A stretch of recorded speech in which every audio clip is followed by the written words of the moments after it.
buenos días, amados hermanos. Dios los bendiga a todos. Quiero invitarlos, hermanos, a hacer una oración más. Quisiera orar por los hermanos que están enfermos en la iglesia. El hermano Marco Antonio, que está enfermito. Tenemos aquí la grata compañía de Vilma, Jairo Francisco, Uriel, y no sé si ustedes tienen conocimiento de alguien más, pero son hermanos que están enfermos, que están sufriendo, están padeciendo alguna clase de enfermedad. Vamos a orar por ellos, vamos a orar por los niños de la iglesia, nombrándolos, y vamos a orar que el Señor me conceda entregar este sermón para ustedes. Oremos. Padre, gracias por tu infinita bondad para con tu pueblo. Gracias, Señor, porque nos has permitido este espacio de tiempo, este lugar, para adorar, para contemplarte, para oír tu palabra, para tener comunión los unos con los otros. Y en esa comunión, Señor, conocemos de nuestros queridos hermanos enfermos. Hemos nombrado a Vilma, a Jairo, a Uriel, al hermano Marco, pero quizá haya otro hermano que esté enfermo, que esté padeciendo algo, que esté adoleciendo de algo, Señor. Oramos para que tú, Señor, extiendas tu preciosa mano. Oh Señor, tú has dicho en tu palabra que por tu herida, por tu llaga, nosotros hemos sido sanados. Que tú consumiste, llevaste toda enfermedad, toda dolencia, toda tragedia de la humanidad en la cruz del Calvario, Señor. Por tanto, ahora, creyendo y confiando en tus palabras benditas, pensamos en nuestros hermanos que padecen enfermedad, que luchan todos los días. Señor, te rogamos, sana tu pueblo, sana tu iglesia. Te pedimos, Señor, que tú engrandezcas tu misericordia, que tú ensanches tu gracia para con esta casa. Señor, muestra a cada uno tu poder, muestra tu misericordia, muestra, Señor, tu bondad para con todos. También oramos por David Flores, quien se encuentra enfermo, por su salud, Señor. Rogamos, Señor, que tú muestres tu poder y que la gente, Señor, pueda experimentarte, pueda realmente conocerte, que no sea solo palabras, sino demostración de poder del reino de los cielos en cada vida. Oh Señor, que nosotros todos podamos vivirte y conocerte. Oramos también por los niños de la iglesia, que ellos sean construidos, que sean edificados en Cristo, en el conocimiento de Dios, en el conocimiento de las Escrituras, en la comunión de la iglesia, en la adoración en la iglesia, que ellos puedan madurar, que puedan crecer, que puedan entender y que puedan, Señor, tener comunión contigo, que sean afianzados en el Evangelio, que sean guardados de toda forma de mal, de todo género de maldad, de todo género de pecado, Señor, de toda maldad y de todo mal. Guarda a estos niños. Gabriel, que ya no es un niño, ya es un hombre, está en su etapa, Señor, de transición. Josué, que ya casi lo alcanza.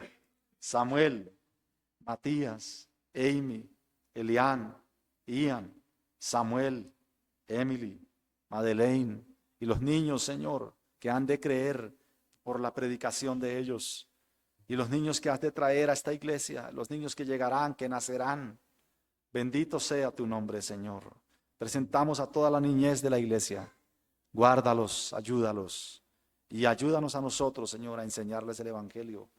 Yo por conexidad oro por sus padres, por sus madres, para que ellos sean cristianos sólidos, cristianos verdaderos, cristianos férreos, cristianos serios, cristianos consolidados en la fe, y que sus hijos puedan ver en ellos a Cristo, lo cual es un imposible si tú no lo haces, Señor. Oh Dios, ayúdanos a ser como tú, porque nuestros hijos quieren ser como nosotros. Señor, ayúdame a ser como tú, porque él, Samuel, quiere ser como yo. Bendito sea tu nombre.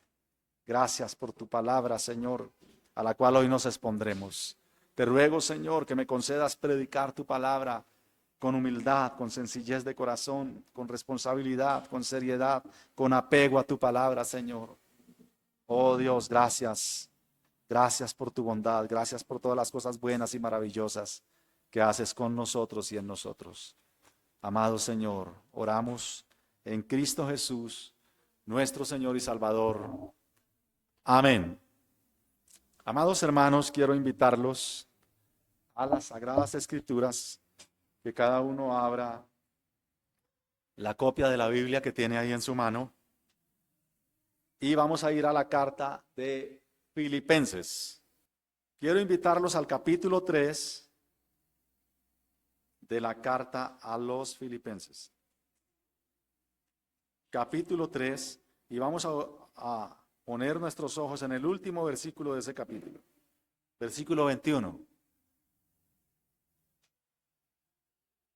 Hoy, como lo han notado, hemos hecho un paréntesis en nuestra serie Habacuc, viviendo por las palabras de Dios, ya que el predicador a quien le correspondía el pasaje hoy me ha pedido que lo asista y debo predicar el pasaje que le corresponde a él, pero estoy en la preparación del sermón, por lo tanto hoy esgrimiré este sermón para ustedes, que fue predicado en la iglesia Torrefuerte hace unos 7 años quizá, cuando lo prediqué en esa iglesia.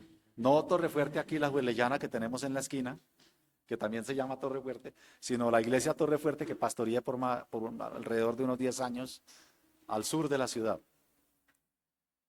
Dice la palabra del Señor, Filipenses capítulo 3, versículo 21, el cual transformará el cuerpo de la humillación nuestra para que sea semejante al cuerpo de la gloria suya, por el poder con el cual puede también sujetar a sí mismo todas las cosas. Sé que es un texto largo, pero voy a permitirme repetirlo. Quiero pedir a todos que estemos atentos, y eso incluye a los niños, a la predicación, a la exposición de la palabra del Señor. Dice nuestro texto, el cual transformará el cuerpo de la humillación nuestra para que sea semejante al cuerpo de la gloria suya, por el poder con el cual puede también sujetar a sí mismo todas las cosas. Amados hermanos, al observar la carta a los Filipenses, es difícil encontrar en esta carta un tema principal. Es difícil hallar algo como que pueda resaltarse o decirse que sea el tema principal de la carta, toda vez que en ella hay diferente temática. Pablo aborda en toda la epístola diferentes temas. Sin embargo, el tema podríamos hallarlo en los propósitos por los cuales Pablo escribe la carta. La carta a los Filipenses fue motivada por asuntos muy personales del apóstol. Pablo está en una cárcel en Roma. Esta iglesia ha sido fundada por el apóstol Pablo de una manera extraordinaria, de una manera muy emocionante. Pablo quería ir a predicar a Asia. Él quería partir con su equipo misionero hacia el continente asiático. Y él está orando y él va a partir hacia allá, pero esa noche él tiene un sueño. Y hay un varón europeo de Macedonia diciéndole, pasa acá, un macedonio, ¿sí? Pasa, ven. Así que el apóstol entiende que el Espíritu Santo los está guiando no al continente asiático, sino al continente europeo. Y la iglesia filipense es la primera iglesia europea. Pablo llega a Macedonia y la primera ciudad que encuentra es una provincia romana llamada Filipos. Y allí, con un grupo de mujeres, inicia esta iglesia en la casa de una hermana querida llamada Lidia. Así que 10 años después de que ha iniciado esta iglesia, Pablo se encuentra en Roma en una cárcel. Y hay unos motivos especiales por los que Pablo escribe esta carta. Pablo está muy agradecido. Pablo también va a hablar en la carta de la sumisión y de la negación. La carta está impregnada de eso. Pablo quiere llamarlos al gozo espiritual. Pablo expresa un gozo inefable. Y este gozo inefable parece ser el hilo conductor de la carta. Parece ser el tema principal. De modo que el gozo puede ser el tema de toda la carta. Ahora bien, hermanos, en el primer capítulo de Filipenses, Pablo habla de su propio testimonio vivo y lo resume en estas palabras o con estas palabras. Porque para mí el vivir es Cristo y el morir es ganancia. Luego, en el segundo capítulo, él caracteriza a todos aquellos que juegan apostando sus propias almas. Pablo escribe, porque todos buscan lo suyo propio, no lo que es de Cristo. Frank Barker, comentando este texto, dice, todo cristiano o busca lo suyo propio o vive para Cristo. Y la decisión que haga es verdaderamente un asunto de vida o muerte. Fin de la cita. Mis hermanos, el capítulo 3 en el cual estamos, el apóstol advierte a los filipenses sobre los malos obreros, los cuales ponen su confianza en la carne. Ellos tratan de instaurar su propia justicia. Ellos establecen su propia perfección, de modo que ellos son un contraste con los verdaderos obreros de Dios. Por eso Pablo va a decirles en este capítulo todo lo que él mismo tenía como una ventaja sobre ellos, pero que él ha estimado como pérdida. Nada de lo que pueda tener, hacer o decir realmente tiene el valor que tiene la justificación en Cristo Jesús. Es decir, él dice, todo lo que yo tengo lo he estimado como pérdida por amor a Cristo. Amados hermanos, miremos ahora con más detalle el capítulo 3. El versículo 1, allí Pablo de nuevo aborda lo que puede ser el tema de la carta, como lo dije, es decir, el gozo. Pablo de nuevo está animando a los hermanos filipenses a estar gozosos, pero además él considera necesario repetirles el evangelio, de modo que él continúa la predicación. Luego en el 2, él hace una seria advertencia a estar alertas contra todos aquellos que pretenden el mal contra la iglesia. De una u otra forma la iglesia siempre será atacada, siempre será perseguida o siempre será presionada y tentada a pecar, a prescindir de la justicia de Dios y a construir su propia justicia basada en buenas obras. Luego en el versículo 3 muestra claramente quiénes son los verdaderos o el verdadero pueblo de Dios. Y describe dos señales de este pueblo. Una es la señal de la adoración en espíritu y la otra es la señal de la confianza absoluta en Cristo. El versículo 4 muestra las virtudes humanas y la competencia de los hombres con sus propios códigos morales. El versículo 5, Pablo presenta una lista de credenciales con las cuales, si se tratara de los logros humanos, él perfectamente podría ser justificado delante de Dios, tal como lo insistían los judaizantes. No obstante, al final, la conclusión es que todos esos logros son inservibles. En el versículo 6, él continúa la lista de credenciales que Pablo está presentando a los judaizantes, no solo de su tiempo, sino a los judaizantes de este tiempo. ¿Sabían ustedes, hermanos, que hay judaizantes modernos? Hay judaizantes modernos, hay gente que nos quiere hacer hablar hebreo, griego, arameo, que nos quiere circuncidar, que quiere que guardemos el sábado, que quiere que no tomemos tinto, que quiere que no comamos marrano. Hay judaizantes modernos.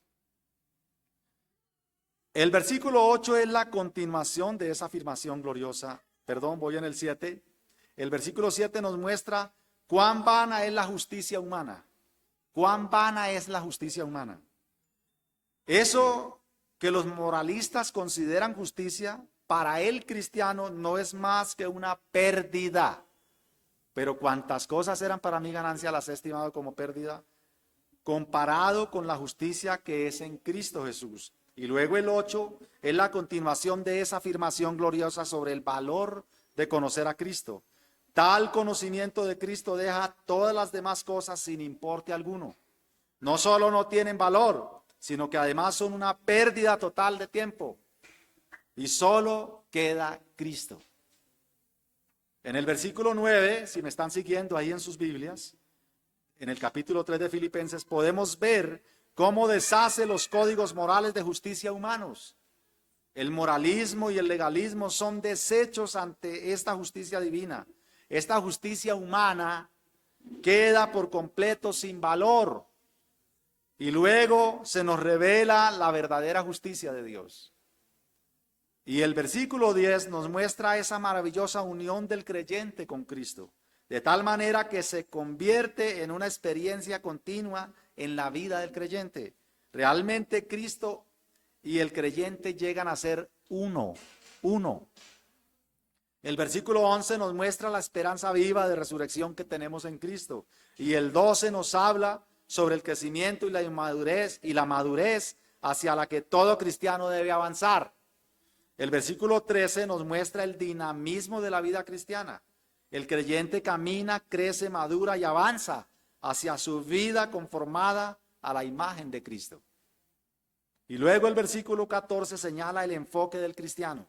Hacia dónde está corriendo, en dónde está su mirada puesta, hacia dónde están orientados sus pensamientos. Luego el versículo 15 trata sobre la madurez cristiana. Contrasta esta madurez con aquellos que presumían la perfección. Y el 16 nos muestra la unidad espiritual de los creyentes en el avance logrado. Esto es el caminar espiritual de la iglesia. El 17 señala un patrón de conducta. Es una forma de vivir en la que pensamos, hablamos y actuamos de acuerdo con ese patrón. El versículo 18 hace una denuncia pública a los falsos cristianos y en general al falso cristianismo. El versículo 19 advierte con firmeza cuál será el final de los falsos cristianos y de todos los enemigos de la cruz de Cristo. Y el versículo 20 contrasta ese final con el final de los nacidos de nuevo. Mientras que en ellos, o sea, en los no nacidos de nuevos, son meramente terrenales, ellos son meramente terrenales, nosotros somos ciudadanos del cielo. Ahora bien, amados hermanos, hemos llegado al versículo 21, nuestro texto. El texto que hemos leído hoy nos muestra que la salvación, hermanos, no es escapar del mundo físico, sino más bien es una transfiguración total de las cosas. Nuestro texto señala con claridad la transformación que todo creyente tenemos. Por tanto, he titulado este sermón La metamorfosis del creyente. Metanoia es la palabra griega, la metamorfosis del creyente. Permítanme, amados hermanos, esgrimir para ustedes en 2 puntos este texto. Nuestro primer punto lo encontramos en la parte A del versículo, del cuerpo corruptible al cuerpo de gloria. Dice así la línea del texto, el cual transformará el cuerpo de la humillación nuestra para que sea semejante al cuerpo de la gloria suya. Nuestro punto, del cuerpo corruptible al cuerpo de la gloria. Y nuestro segundo punto lo encontramos en la parte B del versículo, el poder que cambia a los creyentes. Lean conmigo la parte B. Por el poder con el cual puede también sujetar a sí mismo todas las cosas. El poder que cambia a los creyentes. Miremos, amados hermanos, despacio y con tranquilidad nuestro primer punto. Lean conmigo la primera línea del versículo. El cual transformará el cuerpo de la humillación nuestra para que sea semejante al cuerpo de la gloria suya. Mi intención al esgrimir este punto, amados hermanos, es que ustedes salgan hoy con la esperanza al 100%. Como dice el apóstol Pablo en esta misma carta, una esperanza viva. Nosotros, hermanos, hoy estamos en un cuerpo de humillación. Y ya lo veremos por qué. Nuestro punto, del cuerpo corruptible al cuerpo de la gloria. O al cuerpo de gloria. Amados hermanos, la expresión el cual está ligada directamente al versículo 20. Es decir, se refiere a nuestro Salvador y Señor Jesucristo. El cual es Cristo, transformará el cuerpo de la humillación nuestra.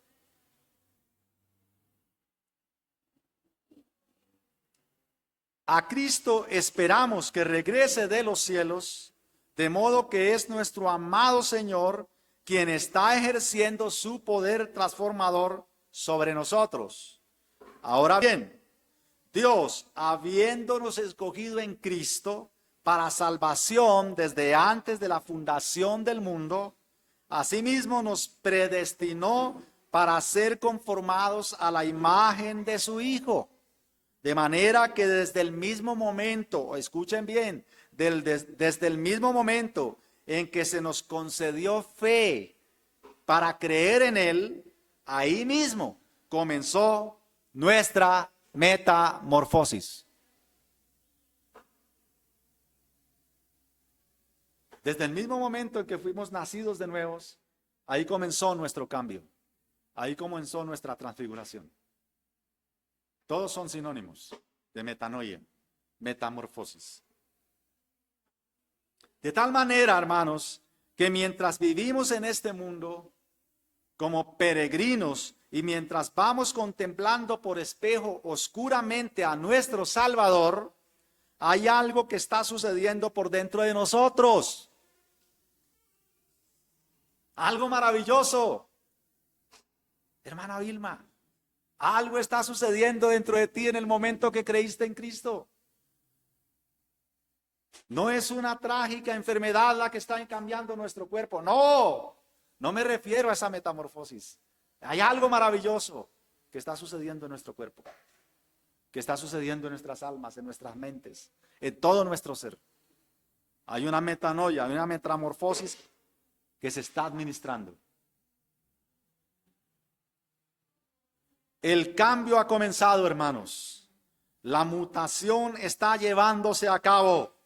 Es una verdadera metamorfosis. Hay una transformación moral ejecutándose en todos los creyentes ahora mismo. En este mismo instante. Y que es una transformación continua.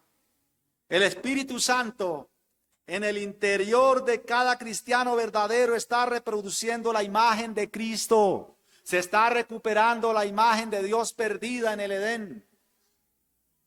Hasta que lleguemos a la medida de la estatura de un varón perfecto.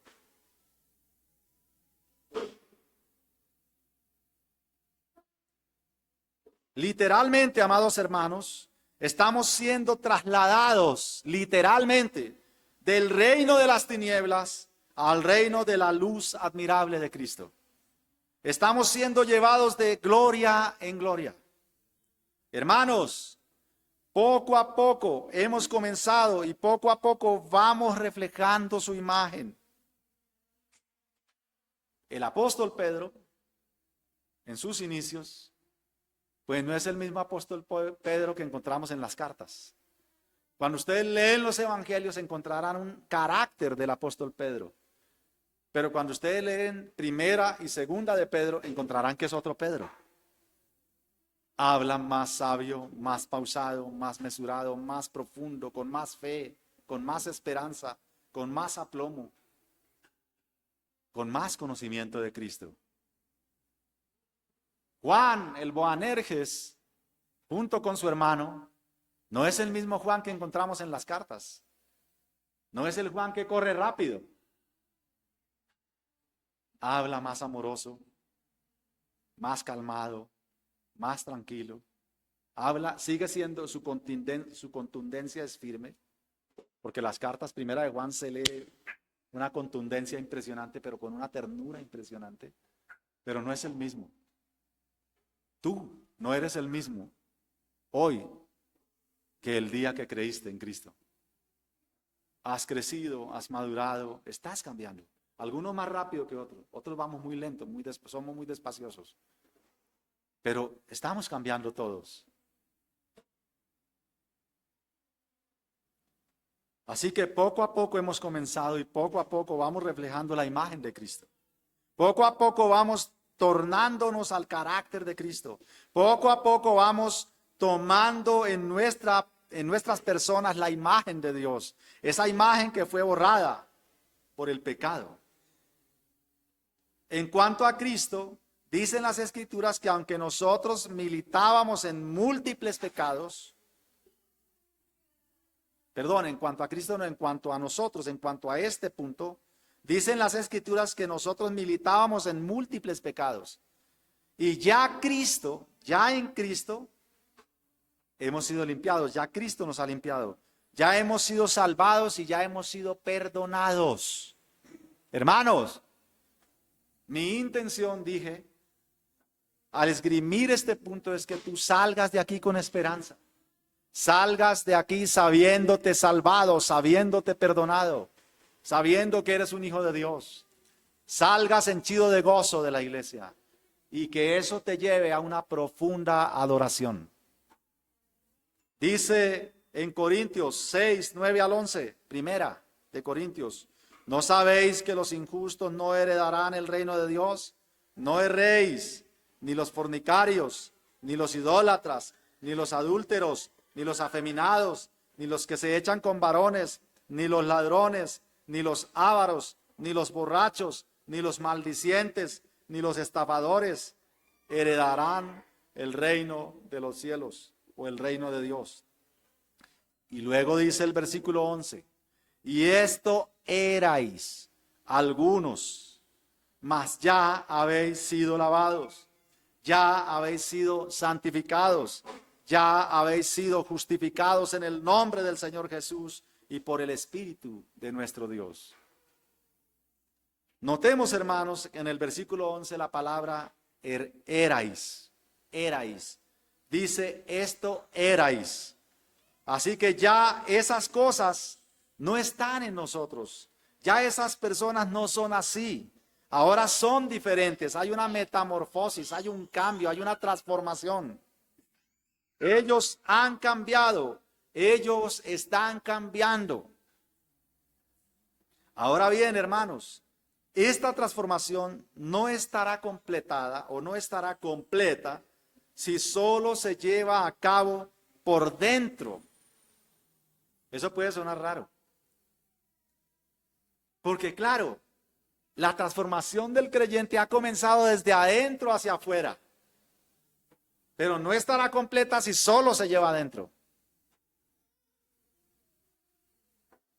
Pero externamente no sucede nada, pues no hay un cambio. De manera que no llegaremos a ser como nuestro Señor glorioso y Salvador si nuestros cuerpos no son transformados también. Porque ese es el punto de nuestro texto. Es decir, nuestro versículo nos está hablando de un cambio externo, de una metanoia en el cuerpo. Por supuesto que ya el Espíritu de Dios está haciendo esa metanoia en nuestras mentes, en nuestro ser interno.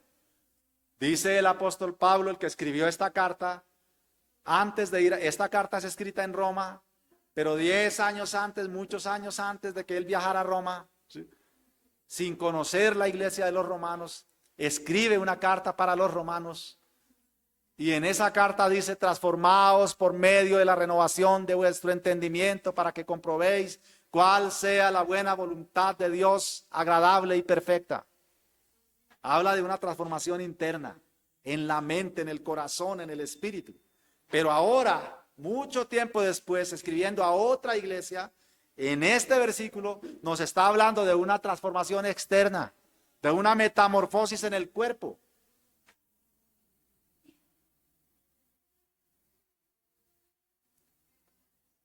Es preciso entonces que nuestros cuerpos lleguen a ser semejantes al cuerpo resucitado de Cristo.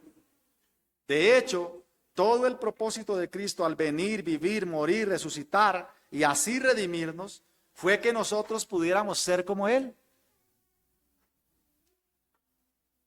Pero con una diferencia. El cuerpo de Él tiene unas marcas en sus manos, una marca en su costado y hay sangre en su vestido.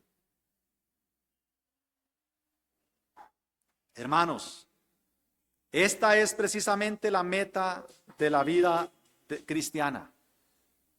Esta es la meta del cristiano y es la meta a la que Pablo ya se ha referido en el versículo 14, diciendo, prosigo a la meta, al premio del supremo llamamiento de Dios en Cristo Jesús.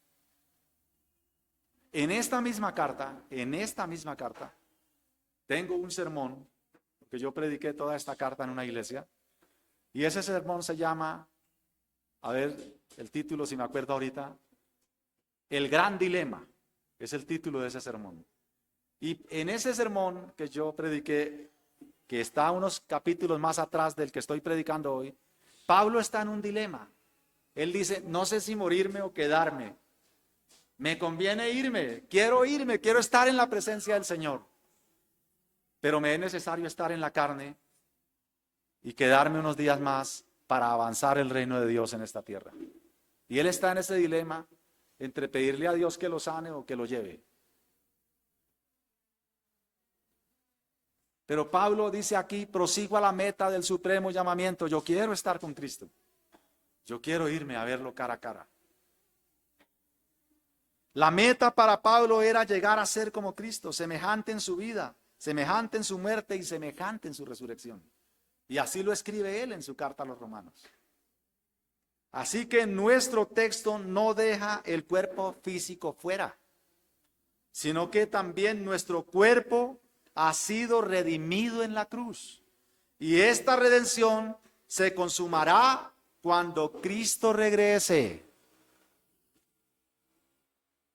Ahora bien, hermanos, nuestro texto dice que nosotros vivimos en un cuerpo de humillación. La expresión, el cuerpo de la humillación nuestra, claramente hace referencia a nuestro cuerpo bajo el dominio del pecado. En el cuerpo humano no hay nada malo, en el sentido como lo pensaban los griegos o lo pensaban los gnósticos. Ellos decían que el cuerpo es una cárcel para el espíritu. Luego entonces su ideal era liberarse de esa cárcel. Y esto por supuesto desembocaba en excesos, abusos contra el cuerpo. Bien sea porque privaban al cuerpo absteniéndose de todo. Se abstenían de comida, de bebidas, de matrimonio. O porque desembocaba en toda clase de prácticas contra el propio cuerpo, pecados sexuales, sacrificios, etc. Es decir, como el cuerpo es malo en el pensamiento griego y en el pensamiento gnóstico, pues hay que librarnos del cuerpo. Y eso ha llevado a un gnosticismo moderno. ¿Ustedes han escuchado alguna expresión en alguna época que estuvo de moda, algo que venía de Brasil, creciendo en gracia? ¿Han escuchado esa frase, creciendo en gracia? Pero no en la gracia bíblica. Fue un movimiento que llegó de Brasil acá, pero no tengo en este momento conocimiento dónde se originó. Y ellos, o alguna corriente de ellos, porque conocía en ese momento que llegó a Colombia, yo me congregaba en una iglesia y unos hermanos se apartaron para ir tras en pos de eso. Yo fui a buscarlos, hermanos de la iglesia donde yo me congregaba, y ellos decían, no, es que nosotros no pecamos, porque lo que peca es el cuerpo, y yo no soy el cuerpo, decían ellos. Es decir, ellos tienen un pensamiento de dividir el cuerpo del espíritu, pero nosotros somos seres indivisibles, como Dios. Somos la imagen de Dios. Es decir, tendremos cuerpo eternamente. ¿Se entiende? ¿Por qué el cuerpo debe ser redimido?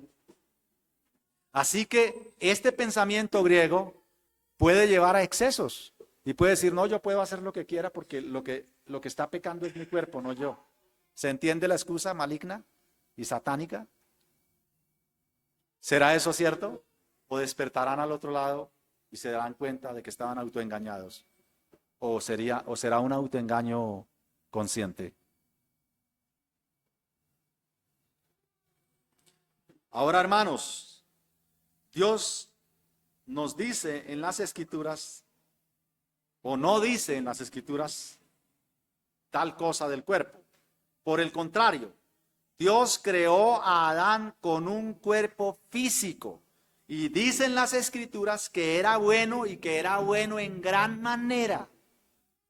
Cuando tú vas a Génesis y lees en Génesis que Dios creó todas las cosas, la expresión que vas a encontrar después de cada cosa que Dios creó es, y vio Dios que era bueno, y bueno en gran manera.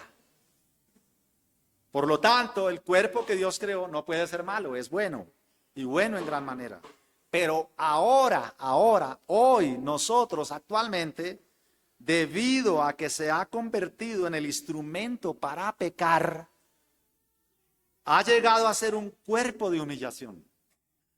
Eso que Dios creó bueno, debido al pecado, llegó a ser un cuerpo de humillación. ¿Pueden ustedes decirme cuál es la parte del cuerpo que no se enferma? Piensen en algún punto del cuerpo humano que no sea atacado por alguna enfermedad. El cuerpo quedó totalmente afectado por el pecado. Se convirtió en un cuerpo de humillación. Lo que era el cuerpo de gloria, se vino a ser un cuerpo de humillación. Ha llegado a ser entonces eso, la humillación nuestra, en el sentido de que se deteriora, se envejece, se enferma, es un cuerpo débil, es un cuerpo indefenso, es un cuerpo vulnerable. Y ahora mismo, hermanos, ahora mismo, este cuerpo está muriendo. El ser humano, hermanos, nace muerto. Desde que nace comienza a envejecer. Comienza a morir. En realidad, hermanos, todos nosotros, ahora mismo, en este mismo instante, estamos agonizando. Todo el tiempo. Todo el tiempo. Mañana amanecerás un día más viejo que hoy. Cuando uno cumple años, uno escucha la expresión, oh, he cumplido un año más. Y uno comienza a pensar, ¿será más o será menos? ¿En qué sentido es más y en qué sentido es menos? Porque en realidad es ambas. ¿Sí? Hay un sentido en que tú cumples años y cumples un año menos. Has gastado un año más de tu vida. Por eso, hermanos, quiero decirles aquí en este momento que el recurso más valioso que el oro, más valioso que la plata, el recurso más valioso que Dios nos dio se llama tiempo. Y es el recurso que más desperdiciamos. Por eso dicen las Escrituras, aprovechando bien el tiempo porque los días son malos. Amados hermanos, he dicho que el ser humano nace muerto y que comienza a envejecer desde el mismo momento, desde el mismo día que nació. Sus células comienzan a morir. Y si no me cree, espérese 80 añitos. Espérese 60, unos 70 y verá ese bebé. Ese bebé que nace hoy, vaya, visítelo en 70 años. Visítelo en 80. ¿Qué le ha pasado a su cuerpo? Metanoia, metamorfosis. Pero esa metamorfosis es a causa del pecado. Esta metamorfosis de mi sermón, de mi texto, es a causa de la justicia de Cristo. Es a causa de la muerte de Cristo, de su resurrección. Y es una metanoia en positivo. Porque la metanoia que hoy vivimos en nuestro cuerpo de humillación es en negativo, es a causa del pecado. Y por eso este cuerpo morirá.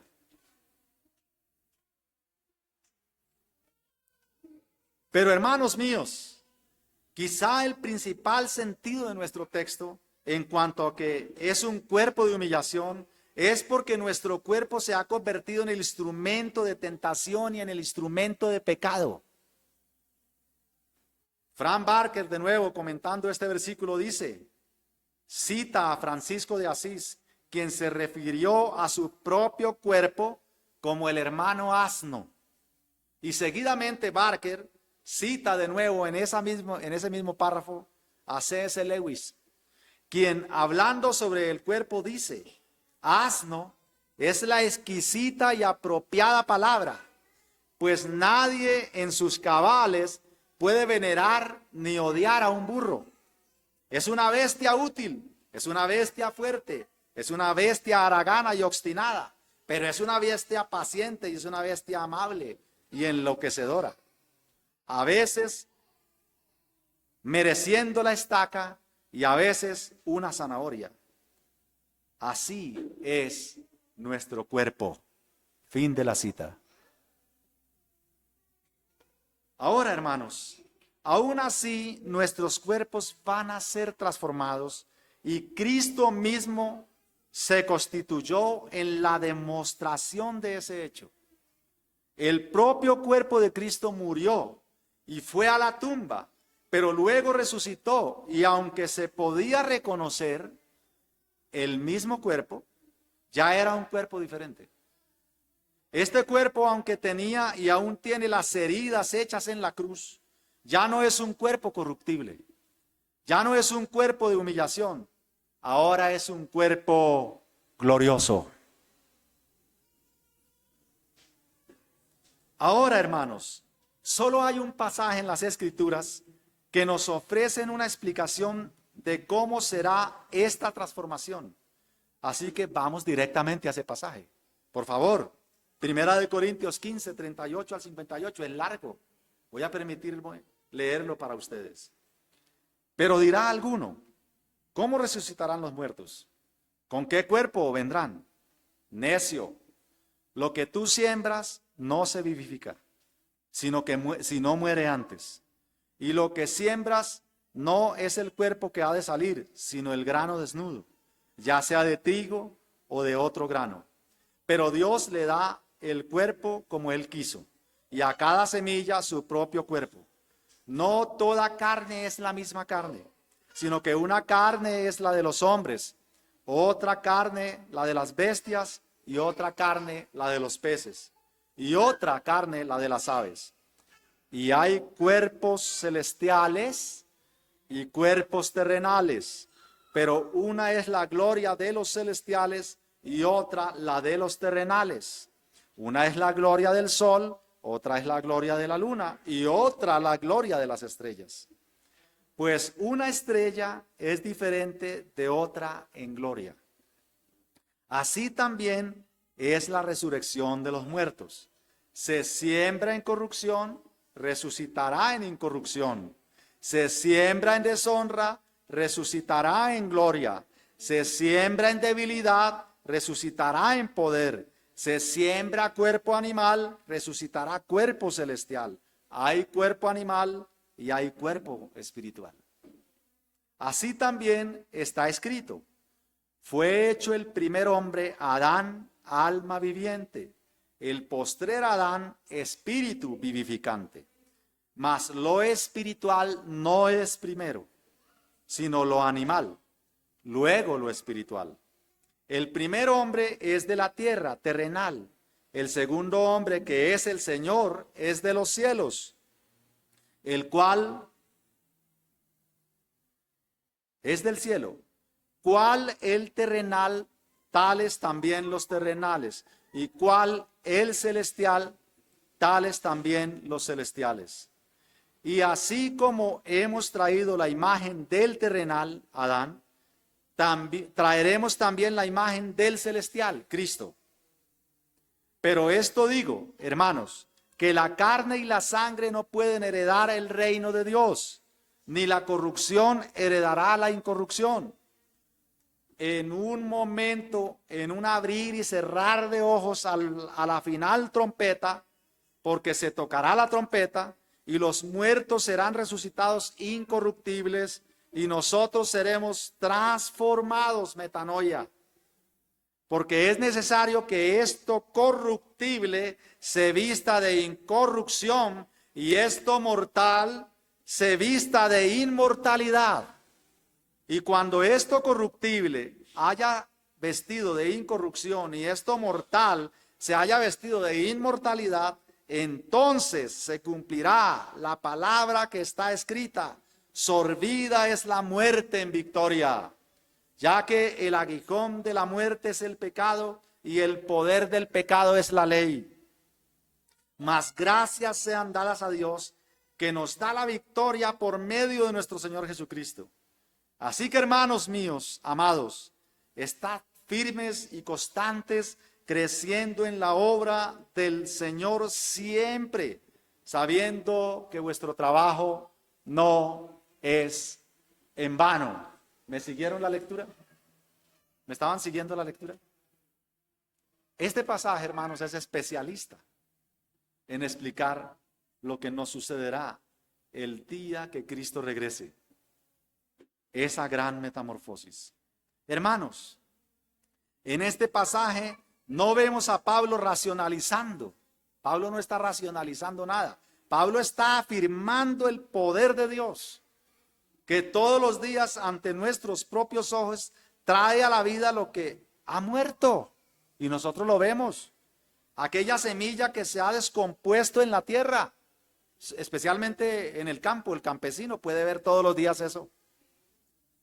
Y esta semilla está podrida, pero de repente de la tierra brota de esa semilla algo nuevo. Brota de la tierra un renuevo. Y llega a ser de nuevo una planta. ¿Acaso Pablo está hablando de la energía de la semilla, hermanos, en este pasaje? Ciertamente no. Pablo está refiriéndose al poder vivificante y resucitador de Dios. Pablo argumenta contra los que dudan de la resurrección de los muertos. Ellos preguntaban, pero ¿cómo puede ser esto? Y Pablo les demuestra que de algo descompuesto en la tierra sí puede salir vida, pero no de suyo propio, sino que esta vida proviene de Dios. ¿Ustedes dudan que sea posible que cuerpos descompuestos vuelvan a la vida? ¿Ustedes dudarían eso? ¡Qué necios!, dice Pablo. ¡Qué necios sois! Ustedes olvidan que en la resurrección lo que está obrando es el poder de Dios. Y por supuesto, esta afirmación nos lleva a nuestro segundo punto. El poder que cambia a los creyentes. El poder que cambia a los creyentes. Sigan conmigo la segunda línea de nuestro versículo. La parte B. Por el poder con el cual puede también sujetar a sí mismo todas las cosas.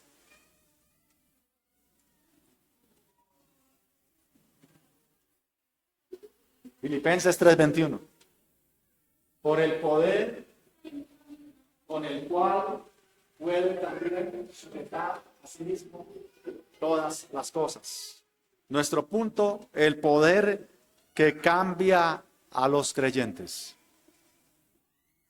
Amados hermanos, la palabra poder en este versículo es dunamai, que se traduce ser capaz, que es ser poderoso, que se traduce en energía, es su poder en acción, el mismo poder creador, el mismo poder que resucitó a Cristo de los muertos, es el mismo poder que transformará nuestros cuerpos mortales en cuerpos incorruptibles. Si hay alguna duda, aquí este punto la deshace. Porque no resucitaremos por nuestra propia capacidad o por energía externa de no sé qué cosa, sino resucitaremos por el poder de Dios, el mismo poder que obró en la resurrección de Cristo, El mismo poder que levantó de los muertos a Cristo Jesús. Es el mismo poder que obrará el día en que Cristo regrese para resucitar a todos los muertos. Y luego nosotros, los que hayamos quedado, seremos transformados en un abrir y cerrar de ojos.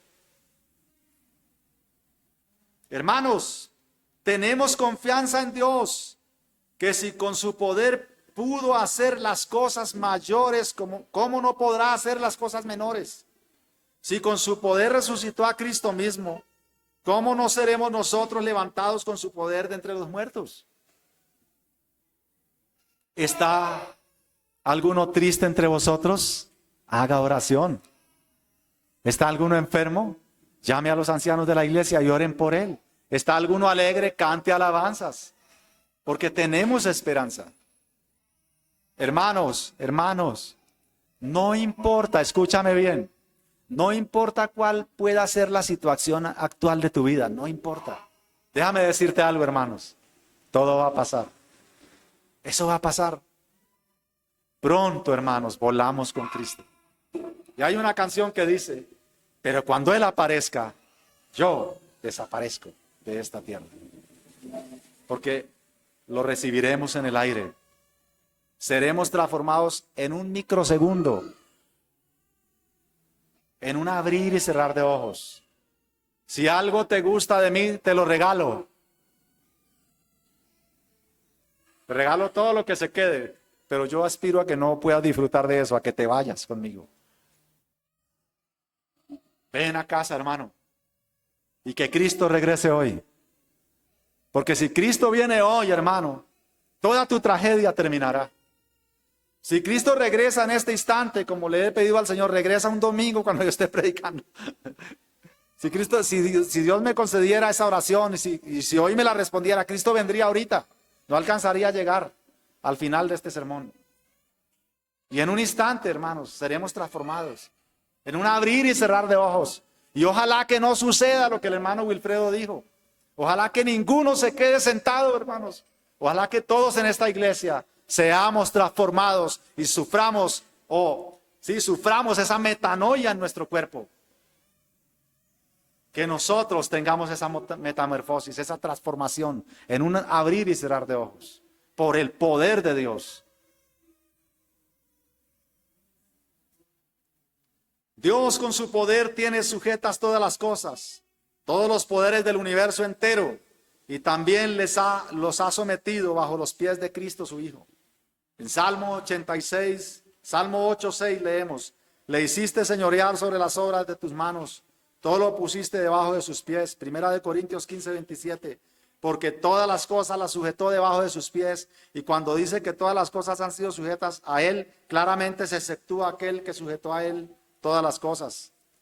Hebreos 2:5-8, porque no sujetó a los ángeles el mundo venidero acerca del cual estamos hablando. Pero alguien testificó en cierto lugar, Salmo 8:6, diciendo, ¿qué es el hombre para que te acuerdes de él, o el hijo del hombre para que lo visites? Le hiciste un poco menor que los ángeles, le coronaste de gloria y de honra, le pusiste sobre las obras de tus manos, todo lo sujetaste bajo sus pies. Cristo tiene dominio de todo, hermanos. Así que si Dios, que creó todas las cosas visibles e invisibles, que sostiene todas las cosas con su poder, que luego liberó a su pueblo con gran poder, despliegue de poder, enviando plagas, luego abriendo el mar en dos, para que su pueblo caminara en seco y pasara a la otra orilla, que luego envió maná del cielo, que guardó a los hombres cuando cerró bocas de leones. Dios siempre guardó a su pueblo. Dios sostiene al mundo con su mano. Dios lo sustenta, Dios lo cuida, Dios da la lluvia que estamos contemplando hoy a su tiempo. Dios da el sol todos los días que también contemplamos hoy. Dios da el aire que estamos respirando hoy. Dios mismo es el dador de la vida y luego Dios con su poder trajo al Salvador al mundo. Fue su poder que sanó enfermos. Fue su poder que multiplicó los panes. Fue su poder que multiplicó los peces. Fue con su poder que convirtió el agua en vino. Fue su poder el que levantó a Lázaro de los muertos. Fue su poder que calmó la tempestad en el mar. Fue con su poder que echó fuera a los demonios del Gadareno. Fue con su poder que levantó de la muerte a la hija de Jairo. Y luego fue con su poder que sustentó a Cristo todo el tiempo de su vida en el desierto, en la tentación. Y lo sustentó mientras cargaba la pesada cruz con que te iba a redimir a ti. Fue el poder de Dios que lo llevó hasta la cruz. Fue el poder de Dios que mató a Cristo. Y fue el poder de Dios que luego lo resucitó. Y por el poder de Dios, Cristo regresará por nosotros, hermanos. Y es su poder que nos dota de fe para creer en Cristo. Es Dios con su poder quien nos sostiene en la vida cristiana luego. Y es Dios con su poder que luego, hermanos, nos lleva de la mano para no ser desviados de la fe. Y es con ese mismo poder, hermanos, que nosotros llegaremos a la patria celestial.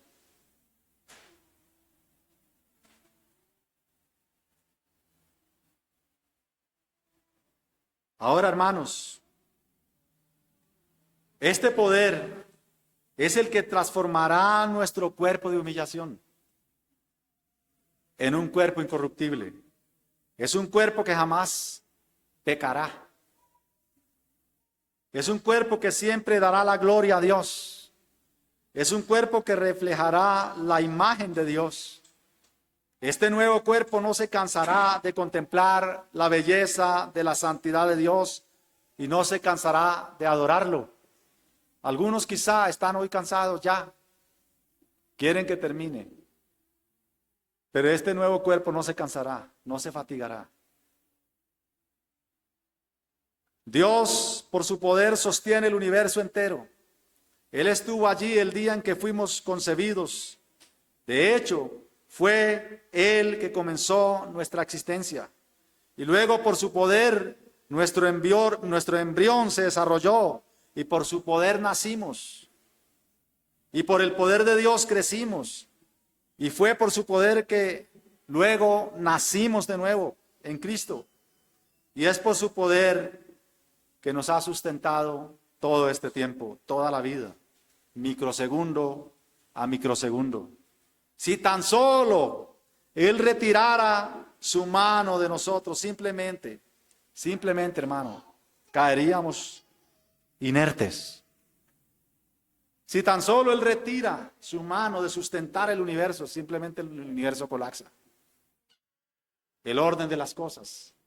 Las estrellas se salen de su órbita. El sol dejará de brillar.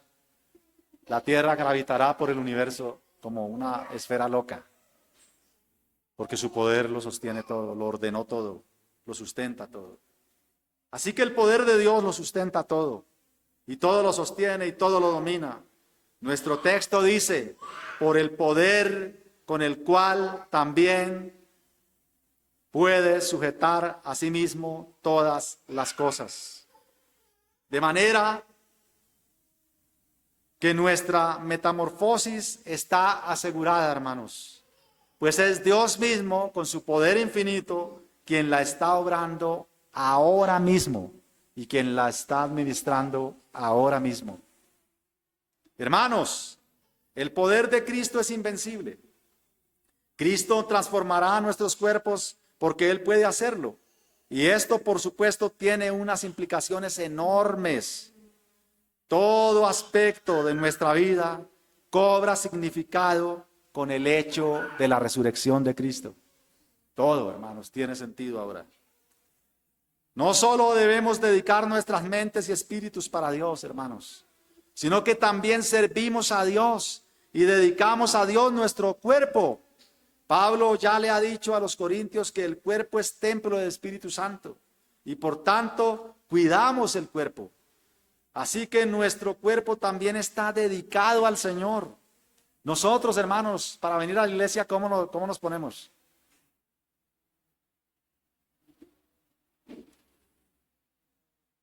Con el cepillito. Hacemos el domingo en la mañana, a las 5 de la mañana, todo lo que no hacemos en la semana. ¿Por qué? Porque venimos a una gran fiesta. El mejor vestido que tú tienes es para venir a la iglesia. La mejor disposición. Y cuando estamos cantando, ¿qué hacemos? ¿Cómo está nuestro cuerpo? ¿En qué postura adoptamos? Abrimos nuestra boca, cantamos, hacemos las palmas, levantamos y adoramos al Señor. ¿O qué? ¿Cuál es la actitud que tenemos en la iglesia? Porque con nuestro cuerpo adoramos, con nuestra mente, con nuestro pensamiento. Estamos concentrados, estamos en adoración, estamos en la iglesia. ¿Se entiende, hermanos? La importancia del cuerpo, la importancia de comer bien, de dormir bien, de descansar bien. ¿Se entiende eso? La importancia de tratarnos bien, de hablar bien.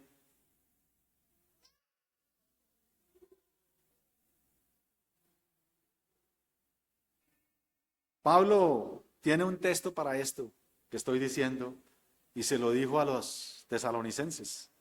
Allá en 5:23 de primera carta dice, por tanto, dice, y el mismo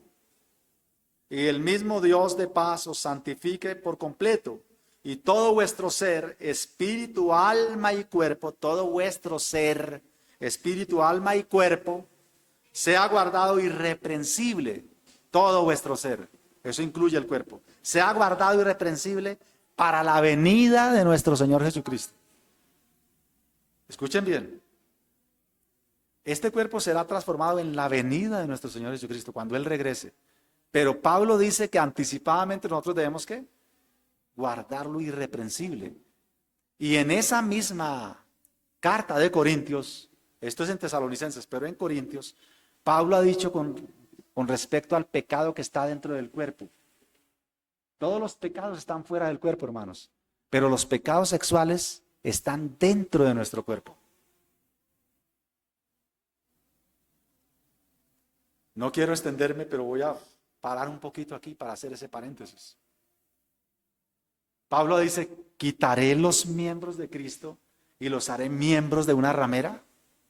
¿Sabían ustedes, hermanos, que cada vez que un hombre se acuesta con una mujer, se hace un cuerpo con ella? Es decir, se casa con esa mujer.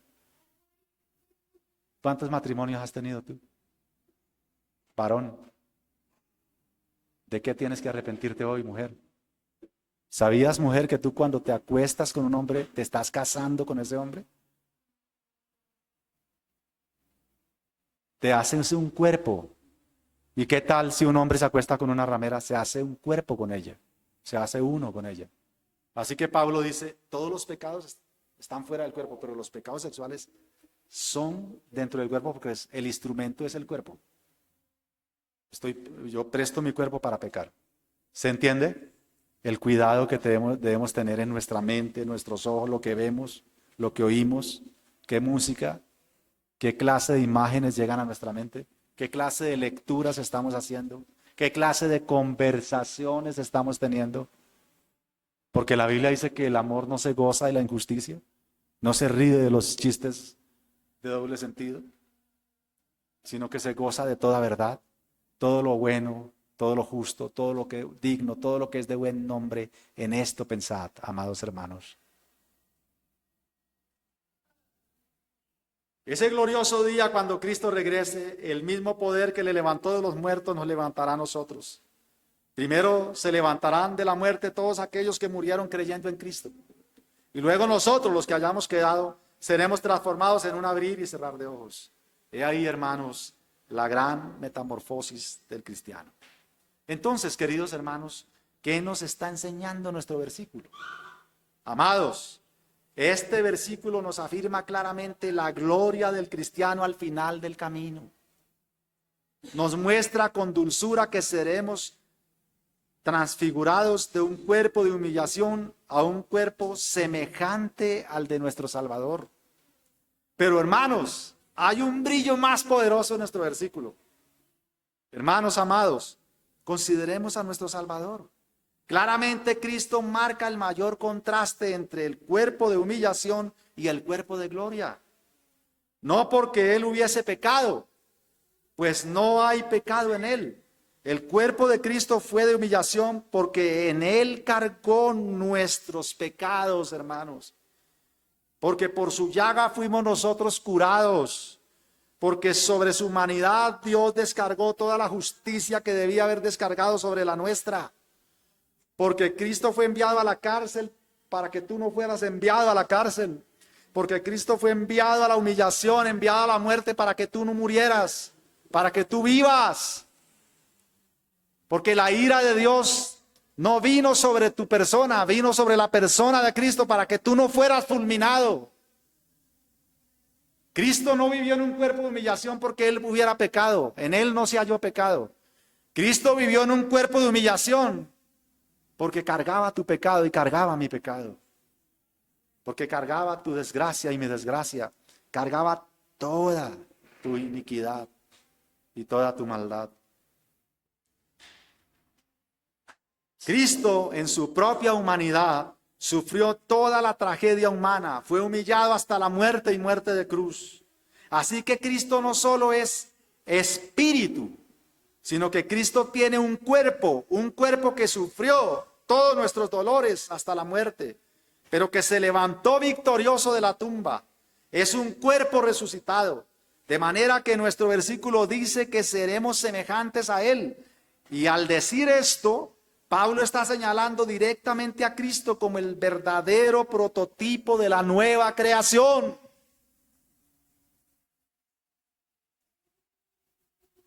Además, es a Cristo aquí a quien se le entrega todo el poder y toda la potestad. Por tanto, Él es quien tiene el poder para sujetar a sí mismo todas las cosas. Cristo, hermanos, es el Señor del universo. Finalmente, amada iglesia, este texto es un poderoso llamado al pecador. Escúchame bien, pecador. La única manera en que tú puedas vivir esta metanoia, esta metamorfosis en el sentido positivo y no en el sentido de que tu cuerpo ahora mismo se está deteriorando y estás muriendo. La única manera en que no mueras y vivas y que si mueres resucites es que tú creas y pongas toda tu confianza hoy en Cristo. Escúchame, pecador, te lo suplico, te lo ruego. Cree en Cristo hoy. Traslada la confianza que tienes en tu podrida justicia, en la justicia de la cruz. Traslada la confianza que tienes en tus podridas buenas obras, en las obras que Cristo hizo. Pon toda tu confianza en Cristo. Y si esto haces con todas las fuerzas de tu ser, tú, pecador, serás salvado. Vamos a orar. Padre, gracias. Gracias por tu misericordia. Gracias por permitirme predicar este versículo, Señor. Gracias por entregarme a estos para que lo predicara. Bendito sea tu nombre. Señor, mira, si hay un pecador que en este momento se está arrepintiendo, concédele fe, concédele perdón, concédele verdadero arrepentimiento, concédele vida eterna, Señor, te lo ruego. Oh, Señor, si hay un hermano que se está gozando porque tiene la esperanza de que tú regreses, oh, aumenta ese gozo, Señor. Señor, que la iglesia salgamos hoy con esperanza alta. Que salgamos gozosos, sabiendo bien que seremos redimidos de este cuerpo de nuestra humillación. Y que un día seremos transformados y todo acabará. Todo lo que era sufrimiento, todo lo que era carga, todo lo que era dolor, toda lágrima será enjugada. Y esta es la esperanza que tenemos en Cristo, Señor. Bendito sea tu nombre. Bendice a la iglesia. Bendice a los oyentes. Y que este sermón los llene de esperanza y transforme poderosamente sus vidas. Primero desde adentro, pero cuando tú regreses seremos transformados completamente. Bendito seas. En Cristo Jesús, Señor nuestro, oramos a ti, Padre. Amén y amén. Amados hermanos, gracia y paz de Dios.